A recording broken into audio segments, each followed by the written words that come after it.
Are we making moves in the National Football League now that the calendar has turned its page? It's officially post-June 1st, which means many teams and stars can start making moves. Our star, NFL insider Dan Graziano, is with us. Dan, we always hear about teams having to wait until that date, and now they're good. So who could be impacted here? Well, you put up a couple pictures there, Randy. So I think you look first at Jalen Ramsey. The Miami Dolphins have made it clear they intend to move on from him. Had they traded him earlier this offseason, that would have resulted in a dead money cap charge on their 2025 cap of $25.2 million. But having waited till after June 1st, that charge drops to about $6.75 million, with the rest hitting their 2026 cap. So it becomes easier from a cap standpoint to trade him. Now, the acquiring team still has to pay him $20 million, so we'll see if they can find a trade partner. But that's something to look out for. The other one that everybody wants to know about is Kirk Cousins, still on the Falcons. Even though Michael Penix Jr. is set to be their starter, if the Falcons had traded Cousins earlier this offseason, it would have been a $37.5 million dead money cap hit. Now, if they do it, it's $12.5, with the rest hitting next year's cap. But the issue with Cousins is not cap, it's cash. He's making $27.5 million in guaranteed salary this year, and he's got another $10 million guaranteed for next year. So whoever acquires him is going to have to take that on or get the Falcons to pick up some of it. And right now, the Falcons haven't been willing to pick up enough of that money to get a deal done. If only there was a team in need of a quarterback. Oh, hey, next Tuesday, June 10th, the Steelers start mandatory minicamps. And we still have no word on Aaron Rodgers, Dan. So at what point is Pittsburgh just going to start looking elsewhere? I think we have a couple more months of this unless Aaron Rodgers makes a decision soon. Pittsburgh, they look at next week's minicamp. If Rodgers is not there, as a chance for Mason Rudolph and Will Howard to show what they can do, get some extra reps. If Rodgers is not there by the time they go to training camp in Latrobe, Pennsylvania, late July, then I think that's when the Steelers start to look at other options. They have said, their GM Omar Khan has said, they always go to training camp with 4 quarterbacks. Right now they have 3. So there's a spot for Rodgers. If he doesn't want it, then I would imagine they would get it to somebody else by the time they head to Latrobe in late July. But as of now, Randy, we are just waiting on Aaron Rodgers. We're pretty good at that by now. Yeah. Steelers opening their season at the Jets on September. Standing is kind of this almost the same height as CC sitting. It's remarkable. To sit down. That's your cue. It's humble. No, you're like, what are you, 6'1", 6'2", something like that? Yeah, I mean, you're a tall guy. And CC is so tall that even sitting down, he's tall. All right, Mike, if you were running the New England Patriots, how would you handle whatever it is that is going on with Steph Diggs? And I keep that vague because we're not sure. Yeah, and I think that's the most important thing, Evan, is, we live in a presumption of innocence, right, in our society, and I would bring him in and say, hey, just tell us the truth, like what happened, and let the facts dictate from there. So NFL teams operate with the presumption of innocence? Mr. T? I did.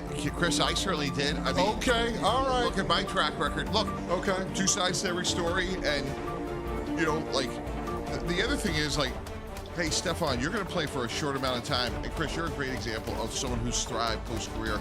That tells me a lot about how you comport yourself in your career, how you treat people, others, and you didn't just get here by accident. And I would tell Stephon, like, look, your career's, you're going to be on this planet a lot longer than you're an NFL player.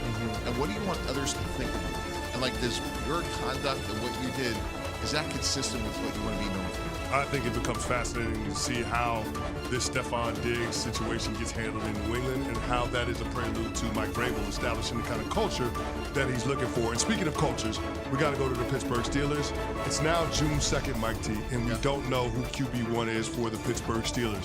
With minicamp next week, is it ultimatum time for Aaron Rodgers in Pittsburgh? Yeah, I kind of feel like we're past it. I think a new name we should really start talking about is Will Howard. Like, is there something about the Steelers that they think about Will Howard, who, but for a pretty bad workout at the Combine, may have been a top 3-round pick, but the Steelers have made a lot more decisions than Babylon guys. And if you look at Joe Burrow, Lamar Jackson, in the years of continuity they've had those respective offenses, as great as Aaron Rodgers once was, he's going to be 42 in December. Like, are we better off with a young Will Howard that has everything in front of him that'll be chopping at the bit? Like, so to me, the Aaron Rodgers thing, like, what are we really getting now at the end of the day? Wait a second. Very quickly follow up on this.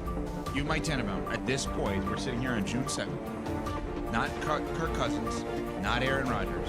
if you're the Steelers, Will Howard's your starting quarterback? I'm not saying that. I'm saying, like, I would probably give him a very long look. And to me, I would take Cousins over Rodgers. 7 years younger, played better than he did a year ago. Like, certainly more, like, to me, his window, it's a more reasonable bet to say that Kirk Cousins will have a better year than Aaron Rodgers. Again, like, one of the mistakes we've all made in the front office is, like, what is the player going to do today, not what he once was.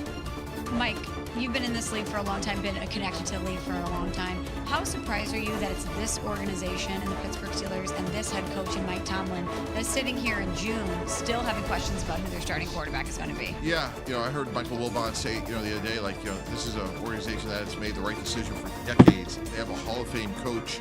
Yeah, I just, like, the term I use is, like, the inconsistent timeline of DK Metcalf, which I thought was a great pick. He's a point scorer, he's a home run hitter, and you give him $30 million a year, you give him a second-round pick.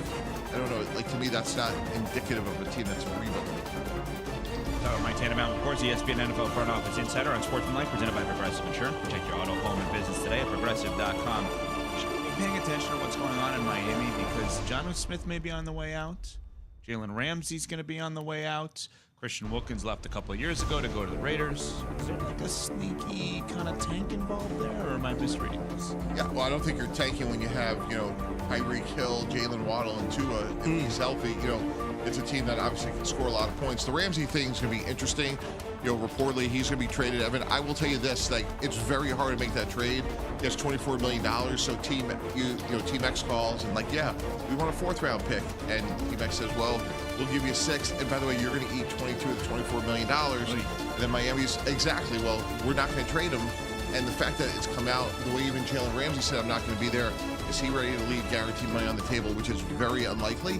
So to me, those are more complex than people realize, because you have to figure out money as much as the draft choices. Mike T, last week, Joe Flacco said that he's not in the business of being a mentor for any of the young guys in the quarterback room for the Cleveland Browns. If you're in Andrew Berry's shoes, how do you handle that quarterback room in the quarterback situation as you move through the preseason? Yeah, I think it's sneaky big news. I think, in my opinion, that the Jacksonville Jaguars will be a top 5 pick next year, which means Cleveland will have a top 5 pick.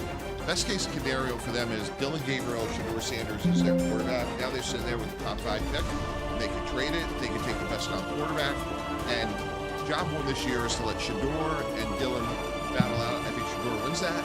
And let's see what we have in Shador. And then I either keep Flacco or Pickett as the backup and then trade the other guy. As a guy in the front office, how do you feel about Joe Flacco saying he doesn't want to be a mentor to other quarterbacks in that room? Yeah, it's, we've had that conversation for years.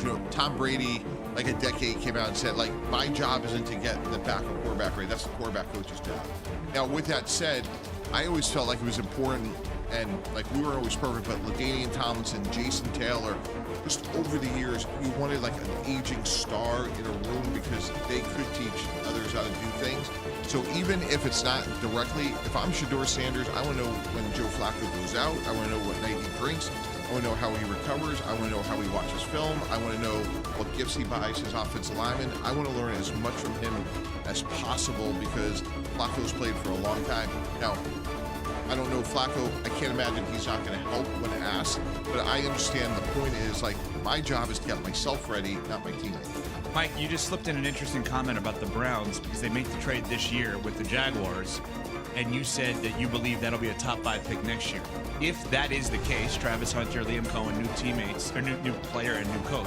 If that is the case, is Trevor Lawrence on a different team next year? He could be. I mean, when is Trevor Lawrence going to deliver some production here? I mean, Trevor Lawrence has had a lot of, like, and we all thought he was going to be this prodigious player. I mean, he hasn't played consistently well.